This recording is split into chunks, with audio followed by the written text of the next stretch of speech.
Hello, everyone, and welcome. My name is Jacquelyn Sundberg, and I am on campus, on the downtown campus of McGill University today. I'm sitting in the McLennan Library building, and I can actually hear the Roddick Gates clock chiming 12 noon. So welcome, everyone, to our lunch hour talk today. It's really a pleasure to welcome you, whether it's for the first time or whether you've been to many of our events. Thanks for joining us today. So I work with the ROAAr collections here at the library. That's the Rare Books and Special Collections, the Osler Library of the History of Medicine, Visual Arts Collection, and the Archives and Records Management Group. And we are delighted to welcome Myriam Dion today, a local Montreal artist, for her talk, Dexterity and Craftsmanship, an artist talk about her practice. We run a regular non-traditional book club here at ROAAr, and we meet and discuss things well beyond the book and connect over ideas and inspiration from our library collections and beyond. And today we're delighted, as I said, to welcome Myriam for a talk on her artistic practice, which I know will give us insight into our own collections and the creative potential that there is there. If you need help, I will take care of a few housekeeping notes and then we'll get started. If you need help with the platform, you can send an email to roar.library@mcgill.ca, or you can pop a message into the chat. Michelle and I are standing by. We can help you out with technical troubles. We have turned on live captions for today's talk. However, they are automatically generated, and we can't always rely on their accuracy. You can feel free to turn them off if you find them distracting, you don't need them. There's an option in your Zoom menu to hide subtitles. We do welcome chat and engagement and comments and questions throughout the event. You can use the Zoom chat and we'd love to hear where you're tuning in from. And if you have questions for our speaker today, do pop them in the chat and we will have a Q&A after the talk. We are recording today's event, like I said, but only our videos are going to be captured. One other very important note is that I and the library stands on the downtown campus of McGill University. It's located on land that has long served as a place for meeting and exchange amongst Indigenous peoples, including the Haudenosaunee and the Anishinaabe nations. ROAAR honors, recognizes, and respects these nations as the traditional stewards of the lands and waters on which I, for my part, am meeting with all of you today. So welcome to this virtual event where we get to continue that tradition of exchanging ideas. We're going to have opening comments. I'm going to pass the microphone to my colleague, Michelle Macleod of the Visual Arts Collection, who's going to introduce Myriam for her talk. And we will have a Q&A at the end of that presentation. So before I pass the baton to Michelle, I'm just going to take care of a few other things.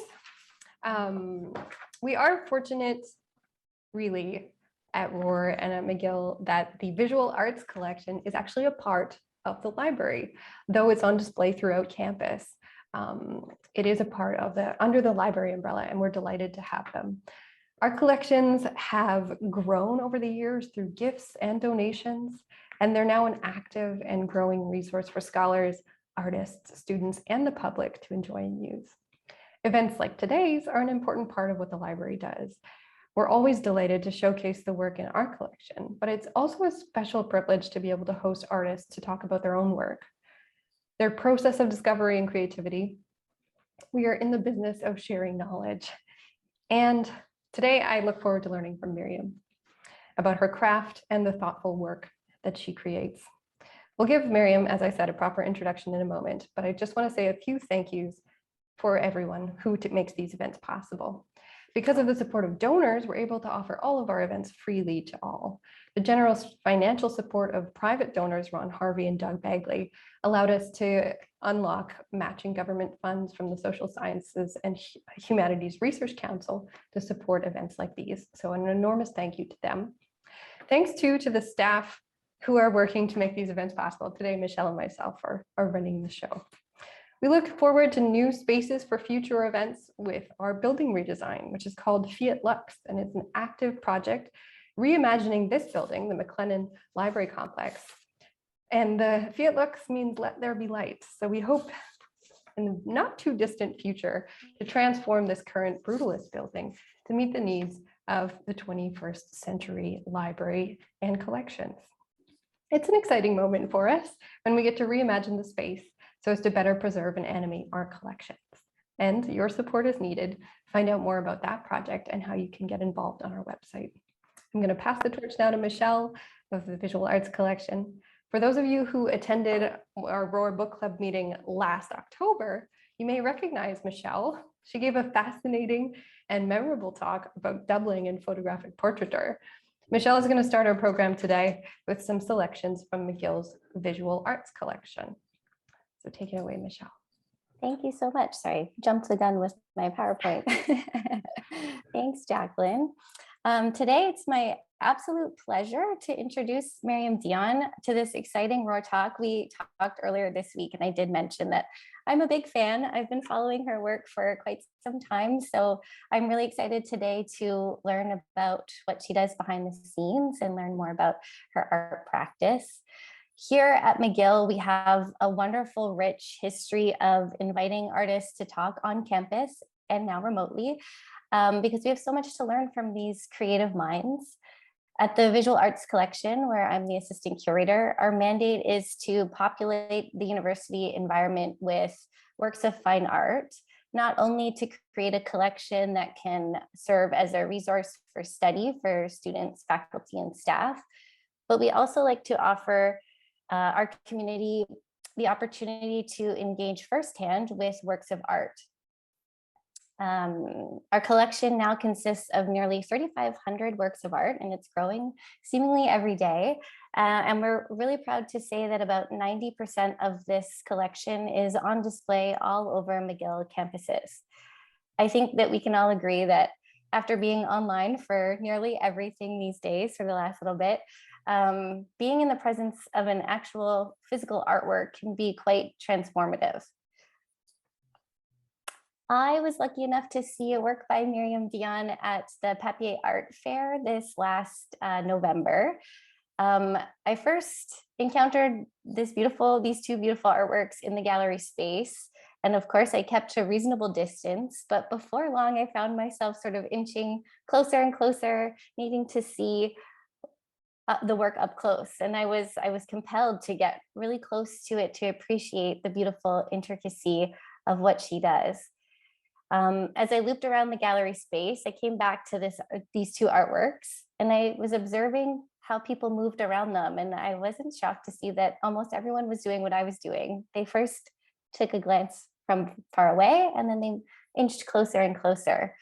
And I think this ability for an artwork to quite literally pull a viewer in and also hold their attention is something that almost every artist strives for. And I think that Myriam Dion has really mastered this. And it's very exciting to see her works in person. Thanks to Jacquelyn's very creative programming of these ROAAR events, our theme this semester is news and noteworthy. It's been a really wonderful way to activate our collections, to think about different channels and different modes that the news and print culture has been disseminated across centuries and throughout our collections. But we've also taken up this theme to think about what is actually new in our collections. So in this vein, I'd like to just give a brief introduction to a recent work that came to the Visual Arts Collection. Consider this a little bit of like an appetizer into working with print media. This work, like Dion's work, utilizes print media as its main components. It's a collage work by the American artist Theodore A. Harris, and it's titled The Long Dream After Richard Wright. It's a minimalist collage because it only consists of two images. One is of the boy, which is from a 1994 movie poster for the movie Fresh. And the other is taken from a newspaper article, and it shows a wall that had been part of a missile strike in Palestine. This artwork uses a technique called trompe l'oeil, which just means like a trick of the eye, to sort of make it look like the young boy is confined in the wall and behind this chain link fence. Theodore Harris is a Black man from Philadelphia, and he's expressed that this collage and much of his artwork and writing is a response to the hurdles that young Black boys face and must continue to navigate throughout their lives. The collage, which is titled after the civil rights activist and writer Richard Wright, is a recent acquisition into the McGill collection, thanks to a generous anonymous donation in the honor of Dr. Charmaine Nelson. It's currently on view in our visible storage on the 4th floor of the Macleod Library, which is right as you're walking into the rare book section in the library. So here the artist has brought together elements from newspaper and visual culture to create a new narrative and offer a different perspective. Here at the VAC, we have a couple of other really fantastic examples of collage work and mixed media as well. We have artworks by the architect and artist Melvin Charney, John Schweitzer, Sybil Cohos, and most recently too, we just acquired 9 works by Russell T. Gordon, who was a longtime professor at Concordia University. And these are just some of the other examples that we have of artists that work with collage. And basic characteristic of collage is bringing appropriated material together in new configurations and sort of forcing us, making us, inviting us to think differently about what we're seeing, especially materials that could be perhaps familiar to us. Myriam Dion's work works in this same way, but of course, it kind of operates on this really unique frequency. And this is because of her meticulous and really intelligent interventions into the newsprint, which are her primary support. Using an X-Acto knife, she methodically takes away tiny little pieces of the newspaper to create these really beautiful patterns. This allows us to see through print culture, both literally and conceptually. In addition to these subtractive actions, she also adds ornamentation with ink and paint. And she does these small folds as well as sort of weaving tiny strips of paper together to create wonderful sculptural objects. Her mesmerizing and delicate creations not only raise questions about the fragility of paper newspapers in the digital age, but also critique the content that's represented in mainstream media as well. Myriam Dion completed her MFA at UQAM. She lives and works here in Montreal and is represented by the Galerie Blouin division. In 2021, her work was exhibited at the Musée d'Art Contemporain de Montréal, as well as at the Arsenal Contemporary Art Gallery in New York, following a creative residency at the NARS Foundation in Brooklyn. Last year, she won the Pierre Ayot Art Prize, which is a very prestigious prize here in Quebec. And she's also been the recipient of several Canadian Council for the Arts grants. Her work has been featured in numerous group exhibitions at major art institutions around the world, and also found in many private and public collections. Recently, Myriam was named the winner of a public art competition launched by the City of Montreal for her work to be integrated into the Sir Wilfrid Laurier Park in the Plateau. And I'm really excited to see what you're working on for that. Myriam, welcome to McGill, welcome to ROAAr. I've chosen this work of yours because it's roaring right back at us. We're very pleased to have you today. Take it away. Thank you so much, Michelle. Thank you for this presentation. And thank you, Jacquelyn, for this invitation. I'm very happy to present my work to you today. So as you said, Michelle, I finished my master's degree in arts at UQAM 7 years ago. And since that time, I've been lucky enough to be represented by the Blouin Division Gallery, which is a very good gallery in Montreal and in Toronto. And they sell my work very well. So my art is my only job. It's wonderful, and I can devote myself full-time to my practice. So I'm very grateful, and I just cross my fingers and I hope it's going to be like this forever if I work hard. Before I share my screen, maybe I can resume my practice just by saying this word: ornament, pattern, dexterity, and craftsmanship. These words define the fundamental element dictating my practice. I really try to restoring the dignity of traditional manual work, and I'm trying to put forward a high degree of manual dexterity and to put the viewer in a very contemplative experience. When I do a research about an artist, I'm always curious to know more about their childhood and where they come from. So I thought maybe I can do the same to introduce myself to you. So I would say I always been creative. I never saw the arts simply as a hobby, and quite early in my life, I considered making a career out of it and being an artist. And I think I was well surrounded, especially by good teacher, artist friends, and the gallery, Blue Division, of course. I remember that my parents encourage us, my sister and I, to develop our creativity and imagination. My father was an architect, and he gave us rolls of architecture plans to draw on the back.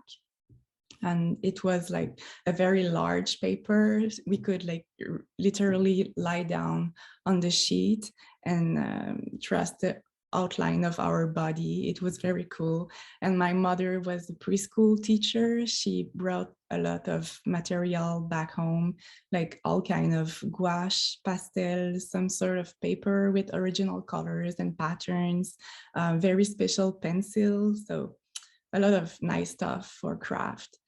And as I had the space and the material to do it, I drew a lot. And when I was going to show a drawing to my mother, she often said to me, try to use all the space on your sheet. There is a corner here. So I returned to fill my drawing. And when I look at my childhood drawings, I noticed that they are very detailed. You know, I was the type to draw all the leaves of a tree instead of making a green cloud. And if you look at my work today, it did not really change. So I grew up in Richelieu. It's a small town located about 30 minutes by car south of Montreal. And I live in a house my father built for my family. And I think that the element of the decor influenced my visual world and my interest toward decorative pattern. I think of the carpets in the living room, the lace curtain. There were many windows and the luminosity in the house, a lot of memories and objects. And not too long ago, my mother was cleaning around the house, and she took out an old poster that was hanging on the dining room wall when I was young. And it's a reproduction of a beautiful Persian rug. And I just remember it immediately, like the details, the animals, the colors, the pattern of the weaving came back to me in a very emotional way. I mean, I remember that I had already contemplated it a very long time when I was a child. And today this poster is proudly hanging on the wall of my studio just above my desk. And I realized that these daily objects I grew up with are very precious because I consider that they really had an impact on my aesthetic choices and the way that I work today. What else? I would say I've always been attracted to time-consuming works and you know, work that need attention and a lot of dexterity. During my studies in arts, I made a lot of copper engraving. I think that I've kept this serial, very meticulous, slow, and old characteristic of this technique in my actual work. And I first became interested in paper cutting when I was finishing my BFA, and I discovered Ed Pien's work. At the time, he was making beautiful paper cut installation, and I was very inspired by him. And I was trying to cut some pattern in Japanese paper, and to protect the table, I put a bundle of newspaper under the beautiful Japanese paper I was cutting. And upon removing this paper, I found the cutouts in the newspaper were much more interesting. And you know, at this time I was a student and I didn't have a lot of money, and I was looking for an accessible medium that was inexpensive. And I thought, okay, if I use newspaper, I have to transform it, you know, to magnify it and to make it very precious. So I start practice paper cutting. I'm going to share you my screen now. I have a lot of images.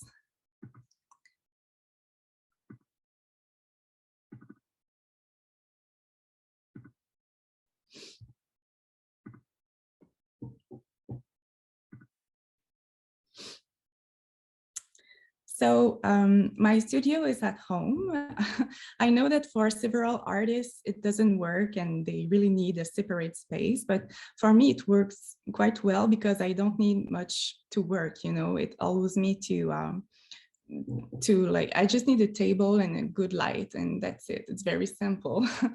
So it allows me to work. If I have like 20 minutes, I can work. If I need a good coffee, or if I want to make like pasta or something, it's very practical for me. And I prefer to work at home because I prefer to work during the night. For me, it's like a completely different mood, and it's more quiet. And yes, I love it during the night. It's my favorite production time. So let's go back like a few years ago to see, oh, this is like all my stencil. So yeah, let's go back a few years ago to see what my work looked like at the end of my BFA, exactly when I started working with newspaper. So it's the main material of my work. I started with newspaper because, yeah, as I said, I was looking for something cheap, you know, just because I was a student. And yeah, so at this time, I didn't care much about the content of the newspaper, and I made these large installation with an ephemeral perspective. It was more focused on nature, environment, recycling, and at the end, I threw all these installation in the recycling, so it doesn't exist anymore. It was very in an ephemeral perspective.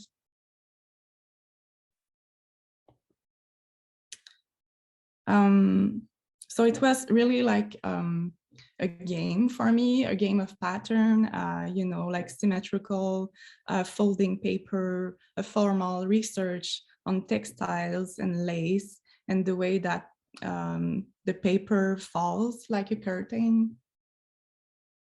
So the color you see is only the color of the images already printed in the newspaper. And then I started to be interested in the shadows that the holes make on the wall and on the floor. And I try to exploit them more because it helps to extend my work in the space. That was in the Maison du Développement Durable de Montréal, just near to the Place des Arts. And then I started to focus more on the subject in the newspaper, the political character of their images and their photographic qualities. And I started to fix several copies together to change the shape of the newspaper, to make this daily object completely transform for the viewer. So sometimes it gives very feminine form. Feminine, I mean like very delicate and very fragile. And these pieces was made with the Financial Times newspaper. It's a very like serious business journal, you know. And so it makes an interesting contrast with the shape and the very light and decorative aspect of the work. I must say that it becomes a bit like an obsession now. And I want to make the pattern always smaller and more complicated. And I also started to put several layers of paper together to add colors. And sometimes it's Japanese paper that I put behind the cutting paper. Most of the time, the news I work with is very dramatic. So the visual appreciation of the pattern, the seductive aspect of the work fool the viewer, who is finally shocked when he understands the violence and the seriousness of the subject. Therefore, there is a contrast that operates between the delicacy of the paper and the heaviness of the subject.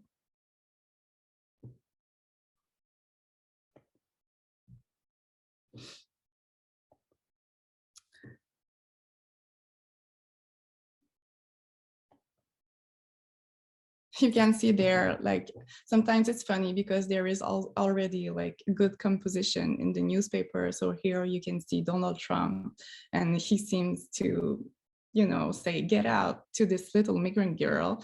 Like, so I can play with the elements that are already in the newspaper. So this is the part that I really appreciate. And this is why I work with newspaper, because, you know, I try to work with my own images, my photographies, or with other kind of paper. But newspaper is very interesting for me because I didn't decide what's in the newspaper, so I have to play with this, and it changed every day, so it's very stimulating for me.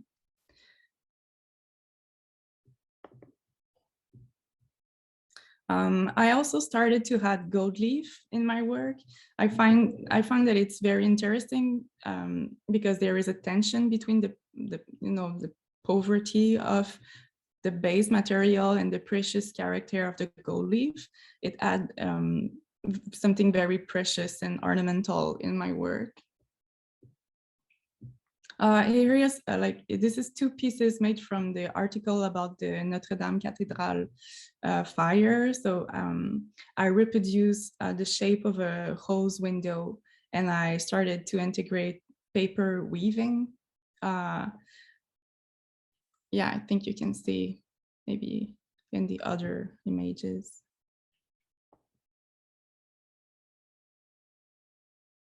You can see the back of the piece here, the pieces there, and the yellow circle are Japanese paper. Oh yeah, this is the second one.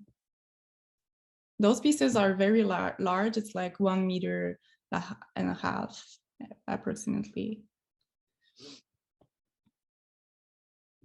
So you can see here, there is like the little weaving that I start. It's like maybe 1 year ago. It's very exciting for me. It's like a completely new process, and it helps to complex.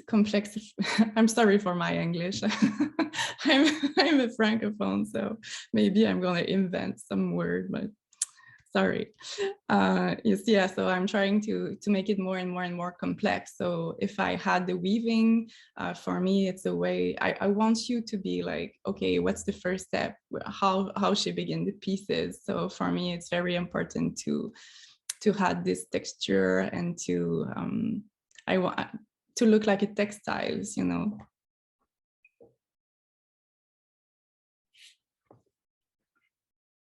This is the back of the pieces, so we can see this little shell that I had to add color.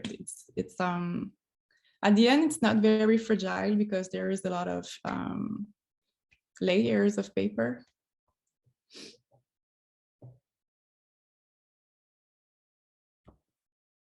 Oh, well, of course, during the pandemic, there were just articles about the coronavirus, and especially at the beginning. So I did some work about this subject, and I think that it helped me to digest what was happening at the time. And there were also like very beautiful images in the newspaper, you know, like very weird, like empty space.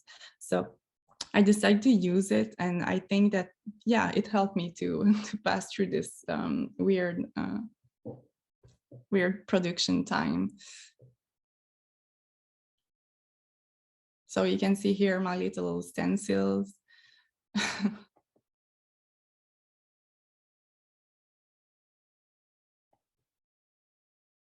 Oh, now you can see like the weaving. And I had gouache to make the color on this weaving, like the very fluorescent color.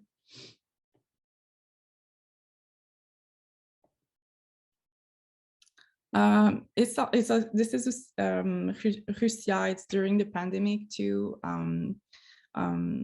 I was inspired by the shape of a traditional Russian scarf to make the work and the flower pattern. I always try to make links between the pattern I used and the subject of the newspaper, the journal, of course. And that was about, like, you know, the our system, like, because they look at the système intelligent de surveillance in Russie during the pandemic. Well.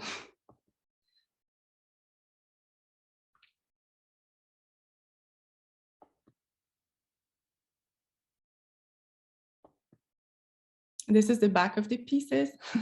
So you can see, like, it's very different. You can see really like the collage part, which is very important in my work. And I'm trying to dissimulate it, but it's like most of the process that actually.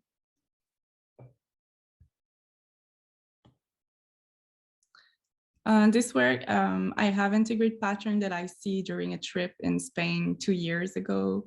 And the article was about coronavirus in Spain. And I totally invent the image, like the central image doesn't exist. I just put the tree and the two person in the grass, and it's like totally a new, a new nouvelle. Like.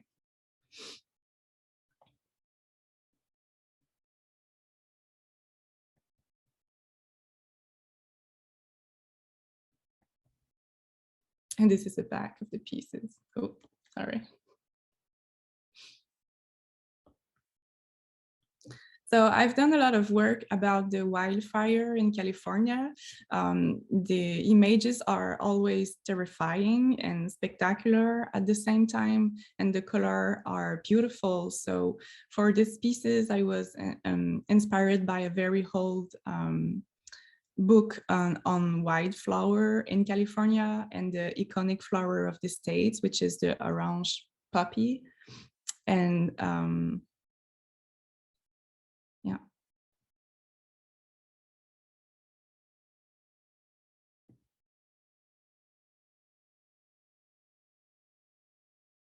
I always include the legend of the images so the viewer can have a little clue or reference to understand the main subject.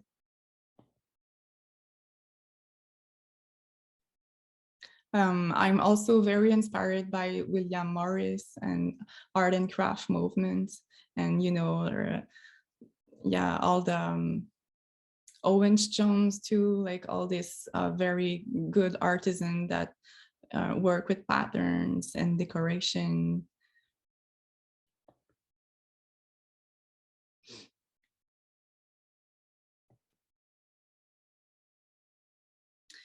This is more recent work.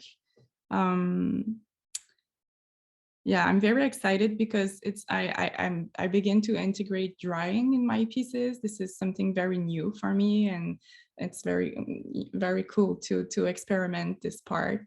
And I also began to make folding paper. I really appreciate the shape and the relief that it gives. It becomes more sculptural.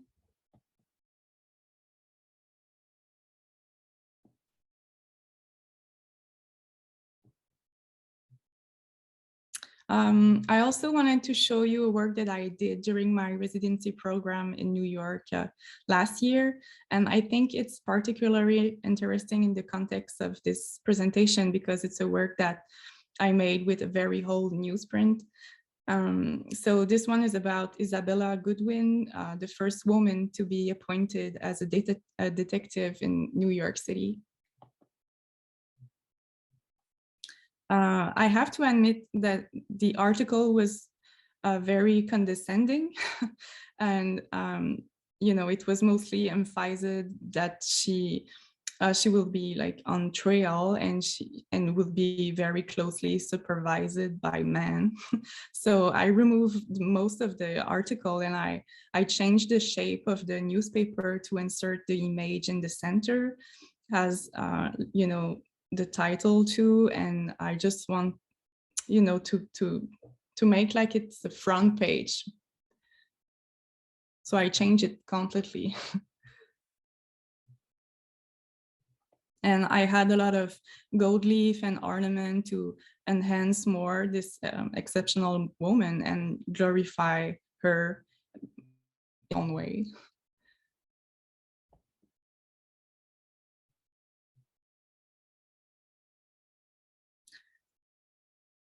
I already made a couple of pieces with old newspaper. I often find them on eBay or people give them to me, or I go at paper, art collector paper. There's a lot of maps and old postcard, and I really love this event. And sometimes I found very beautiful old newspaper.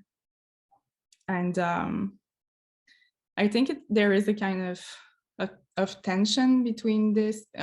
There's a lot of contrast actually in my work. Like I'm interested, you know, between the technique, like the paper cutting, and the material, like the newspaper, because I'm doing a very destructive gesture, but I don't destroy the newspaper. Like I transform it in a piece of art, like in this lace-like object.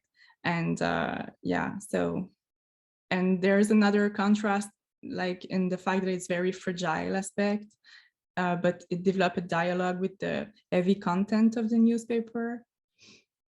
And there is also a lot of time put on this object, but it's a very cheap paper. But I have to admit that I prefer to work with old newspaper because the quality of the paper is way better. Yeah.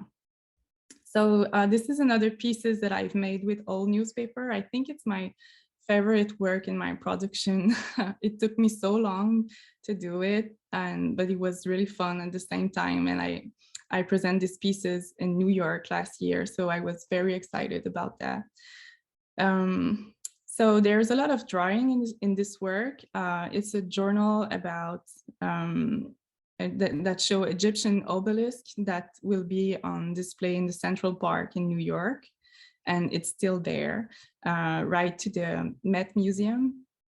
So I totally felt in love with this newspaper, and I drew and cut plants and pattern based on a very old Egyptian plant garden that I found by making research during my residency program.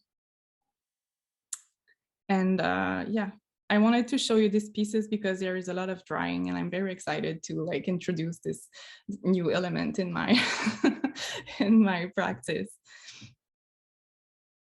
So it's very, very detailed. You can see here. So I don't remove all the text. I let some information, and this little hieroglyph was just like so lovely. I completely felt in love with this.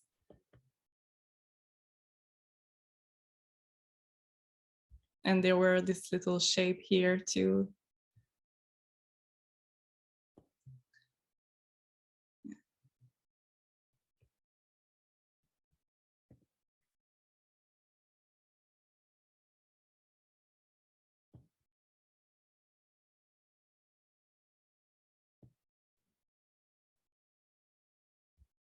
And for my next production, I would like to continue to work with whole newspaper. It's interesting because, you know, for the moment, I'm not very inspired by the media, but by what's happening now. So sometimes I find my inspiration in old stuff. So I think I'm going to work with old newspaper for my next exhibition that will be at Boulogne Division Gallery in November. So I'm going to spend a lot of time in my studio. Yeah, that's going to be a nice year for me. And next year, I'm going to have my first solo show in New York City. So I would like, actually, I'm doing a collection about women in media. In whole newspaper, All Women appears, because it's a media made at this time, made by men, for men, and how they present women in the newspaper. So it's very interesting for me as an artist now, and as a female artist, to see how woman appears. And I think there is like a good dialogue to do with my practice in this very traditional way that I work. And so yeah, I'm very excited about all this project coming. And I'm gonna have a very good year, I think, in my studio here at home. And just the pieces, I didn't talk about this, but all my pieces is framed, so it helps to preserve it, you know, because it's newspaper, it's full of acid, so I have to frame my pieces, of course. Yeah. So this is it. I don't know if you have any question for me or comments. Maybe I'm going to switch in French. Thank you so much. It's really such a pleasure to see these things in so much detail. I'm going to spotlight my video as well, and Michelle. And we are going to feel free, if you have questions for Myriam, put them in the chat. We've been collecting the ones that have come throughout the event, and there are a few. One of them actually is what you just touched on in terms of the preservation of your pieces. And I had the same question. One came in live in the chat, and we do welcome questions in both languages. Myriam may answer in French, I may speak in French, and we'll kind of let the bilingual conversation flow. So questions relating to preservation of your works, because particularly the earlier works that were very much like lace veils that could be seen from both sides in the shadows, they're very fragile. So the question was about preservation. So framing is one technique. And the question that came in live was actually about the way that old newspapers yellow over time because of the acid and lignin in the paper. So maybe you could speak a little bit more about the long-term life of your pieces and preserving them. For me, it's like for me, it's a part of the artwork. Like, you know, the collector, like they buy the pieces and they know that it's gonna be yellowish, like it's gonna transform in the time. And for me, it's like a part of the poesy, like of the pieces. I think it's charming for me, like to have an art pieces that's gonna transform in the time you're gonna live with these pieces, and it's not gonna be the same. And yeah, so I'm okay with this part of my work. And I think it's interesting, you know, it's weird to be an artist and to produce object. And, you know, we just, for me, it's a way to produce something different and to recycling, and not produce something, you know, spectacular, or to use like very, des objets très très précieux. Là. Si je travaille pas avec du bronze ou avec comme pour moi c'est une façon, ça fait partie de l'œuvre. Comme. You're right. If your work was made in bronze or something, a more expensive metal or other materials, it would be unbelievably costly, the things that you create. So the early student choice has really benefited you to choose newspapers as a medium because they were affordable at one point in time. It's really nice to hear the origin story of that initial paper cutting on a newspaper stack. Michelle, I think you had one question that I echoed in about the process, the leftovers, I guess, of your. Yeah, I was like, where does all the little papers go? Do you make confetti with it? Or have you been inspired by the process like that? With the Tu veux dire comme les retails, like the leftovers, like I keep it, but I honestly don't know what I'm gonna do with this. I'm just like I don't know. We'll see. Maybe someday I'm gonna have like an idea. I've made an installation at Dubai 2 years ago, and that was large pieces with, maybe I can show you actually. It's gonna be simple. This. I'm picturing an enormous glass vase just growing and Oh, growing and yeah. growing, stacks and stacks of strips and confetti and changing color. yes, changing color with every subsequent work. It would be quite extraordinary. While you're looking for the right image, there's a number of questions about your process and your practice as well. One about the stencils that you use, because there's a beautiful regularity to these works, and you can see, oh my goodness. I don't know if you caught it throughout the event, but there were myriad comments about how just stunning the works are when you see them, and particularly in such close detail. So this is your piece from. Yeah, this is the only, yeah, I use the cutouts, like, I don't know how to say this in English, the retails, cutouts. Okay, yeah, so I just threw it on the floor, so it made like a new dimension of the work. So that was the only time that I use it. Maybe for another installation, we'll see. Yeah. Oh, it does add a carpet. Yeah, yeah, exactly. Some questions about your process. What happens if it rips?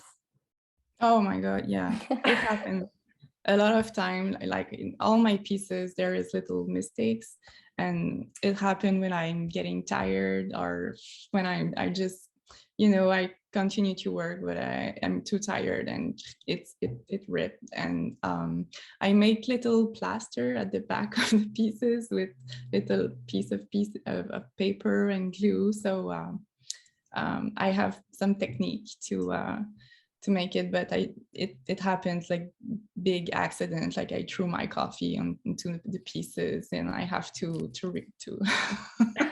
to restart all the pieces. So yeah, I think it's a part of the work, if I work with very delicate and very fragile, so I have to be very careful. But yeah.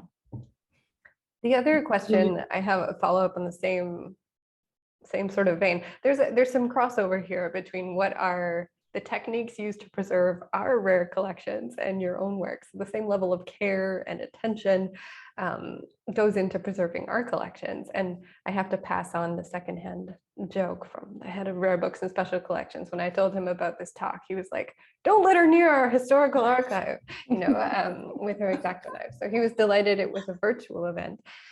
That said, we'd love to have you in if any of our collections can help your research, or find some of the botanicals and our natural history collections came to mind as I'm looking at the beautiful floral works that you created, particularly in that California series about the wildfires. We open standing invitation. If you need research help, we are here for you. Thank you. But the technique crossover in the means of repair,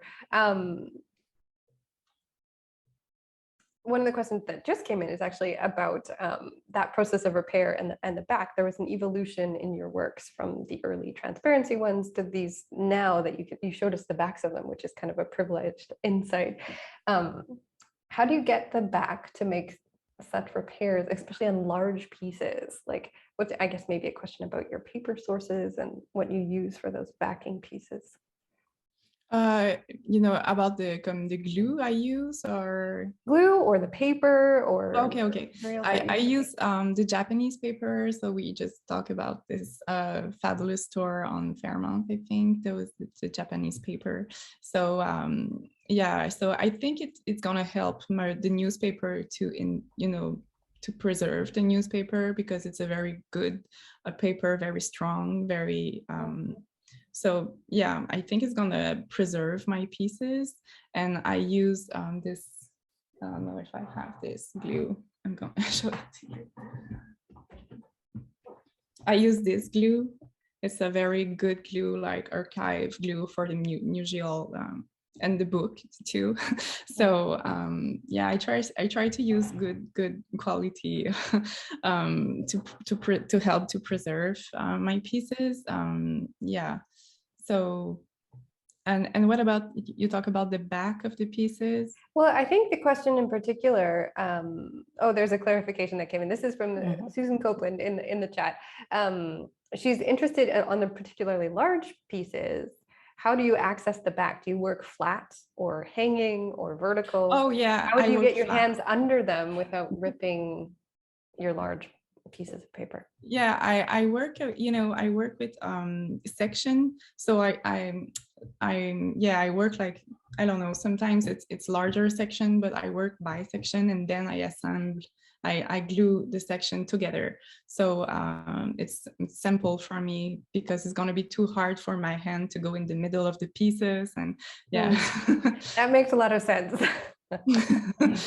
Michelle, did you have another question you wanted to ask? Yeah, I was particularly struck about what you said about finding, or this balance between delicacy and the complexity, and or like the heaviness of news. And I'm not surprised you're not inspired by what we're seeing in the news these days, but it just made me think of your work sort of highlighting how history and the news are constructed, and like you're adding this level of complexity that I think like was already there too. Like you're just sort of shining a light on how complex these channels of communication are. I don't know if that's, oh, and I guess I really love that work of the first female detective, and how you sort of were this like artful redacting of history and like refining it in your own way. I wonder if you could talk a little bit more about your feminist approach to your work. It's a very important aspect in my work, and I went in UQAM University, and it's réputé pour être une école very conceptual school compared to Concordia, which is very more like in the studio, like in the materiality of the work. And it was kind of hard for me to preserve like the decorative aspect of my work and the traditional work, and I have to fight a bit with this kind of very conceptual way, and it helps me to put forward the political aspect in my work and the feminist, and to assume it as a woman artist too, and to make the craft, and the artisanal aspect in the front of my practice, even if it's contemporary art. And it's something a little bit tricky.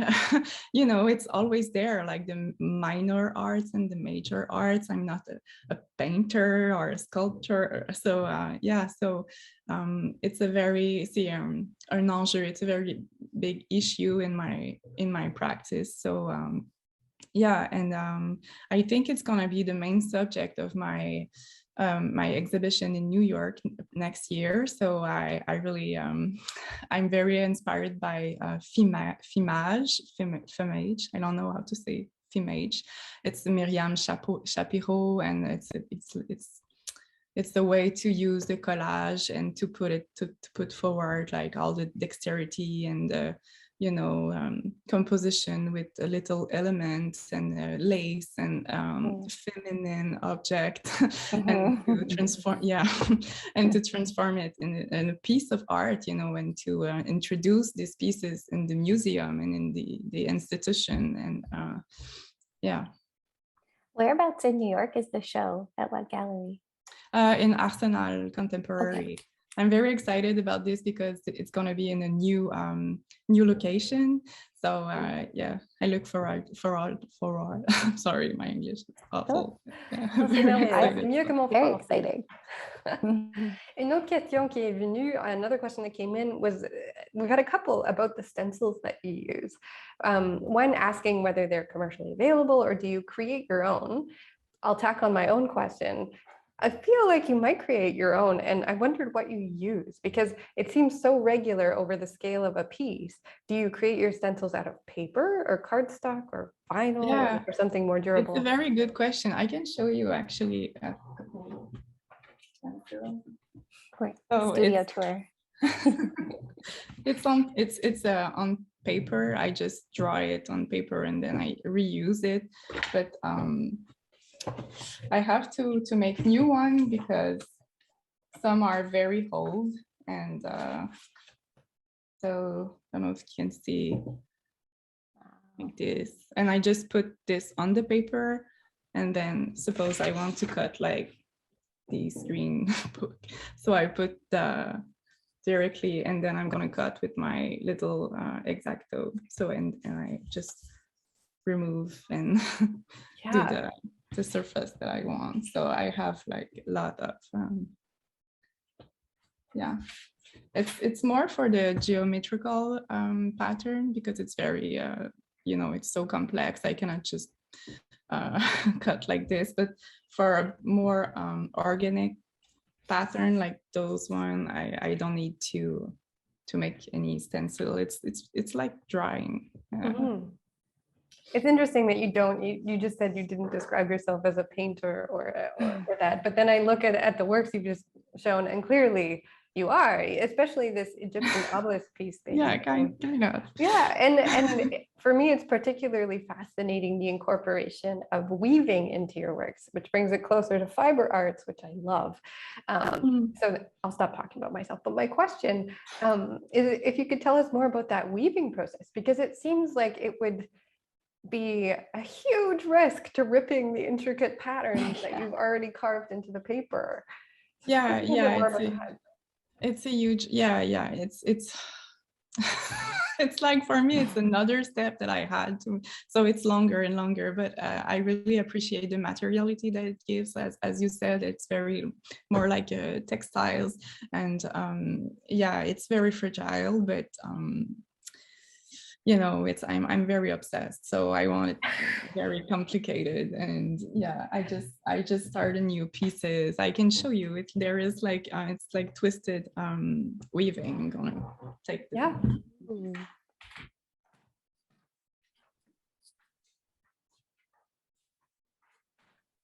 This is what we came for. Yeah, I'm so excited. Into the studio.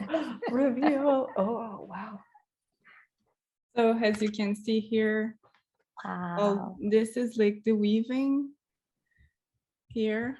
So it's very like, it's not so fragile, but I mean, and this is just a part of the pieces. So I'm gonna make like 4 or 5 like this. And this is very interesting because it's an article about the opening of the MoMA in New York. Oh, and cool. it's just a little square, like because it's not that important, but you know, maybe it's like the biggest museum in New York. So I'm gonna make these pieces for an exhibition this summer in New York. So it's very cool to work on this at the moment. Yeah. Michelle, did you have another? We had someone asked about like, how is the plan fully formed when you start something? Like, I guess with this, the MoMA article kind of inspired the whole thing, or is that usually how you work? Yeah, I make little like sketch at the beginning to make an idea of the shape or the colors, but you know, it's so long to make the pieces that I can change my idea many times during my works, during the process. So it changed a lot actually. So it's not like, you know, all set. And I love this part because my work is so rigid, like very, you know, it's very organized, and I have to, it's important for me to have this open mind, this open, I can change it if I want, because it's otherwise it's too c'est trop décidé, trop planifié d'avance, ça me dérange là. J'ai besoin d'un petit peu de liberté là. It's always good to have room for the creativity to evolve as your piece evolves. Yeah. The question, you touched on it briefly here, but it brought to mind the other question I had was about the time required. Lace making historically, lace was so valuable because of the enormous amount of time that went into creating it, and your works, I feel like, are a continuation of that tradition. Can you give us a ballpark idea of the time that you'd spent, for instance, on like the Egyptian obelisk piece? Oh, do you keep track? I don't count the hour, you know, I just it's very sorry, it's very long, like maybe for the Egyptian artwork about like 2 months, 3 months maybe. Like it was very, very long because there is a lot of details. Yeah, it depends of the pieces and the amount of details and the yeah, it depends of the layers. And I have to, you know, I cannot work all the day. I have to work like maybe 2 hours and then I take a break because it's gonna be too hard for my hands. So yeah, I have like methodic days. Yeah, absolutely. We have hit 1 p.m. So I have a couple of thank yous to say and an invitation to our next event for anyone who's interested. A special invitation to you, Myriam. It's we're celebrating the Blacker Wood collection, which is a natural history collection here at the library on April 27th. I'll pop a slide up so everyone can see. So you can come and get a sneak peek at some of the treasures in that collection because they're absolutely beautiful works. April 27th is our next event. So all are invited. Bring everyone you know. We'll be here virtually on the 27th. So that's one thing, but I want to say an enormous thank you to you for being so generous with your time and with your creativity and your artistic practice. This has been absolutely fascinating. And there's a few comments in the chat that I really should read you, and I can share with you after the fact. But there's like jaw-dropping, just when you put out these close details of your work, c'est vraiment étonnant. Le niveau de détail, c'est juste merveilleux, c'est superbe. Et il y a beaucoup de monde dans le chat qui ont exprimé la même chose. So an enormous thank you from us also for speaking in English for the Anglophone crowd at McGill. Thank you once again. It was wonderful. Ça nous a donné aussi une raison de parler en français un petit peu en diffusion. Alors, c'est merveilleux pour nous aussi. Merci pour créer un pont entre UQAM et McGill, un peu. There's an intermediate years there, but thank you for bridging and speaking to us here at McGill today. Thank you to all of you for tuning in. We will send out a follow-up with some links so you can explore Myriam's work and her gallery here in Montreal and locations in Toronto. So all best of luck over the next few months with your nighttime productivity sessions in advance of the fall show. Thank you once again for such beautiful work and for sharing it with us. Thank you so much. It was a pleasure. It was a real pleasure for sharing it. Thank you for sharing the lunch hour with us.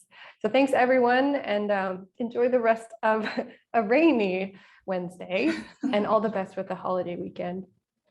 Thanks again and bye for now. Thank you. Bye-bye. Okay.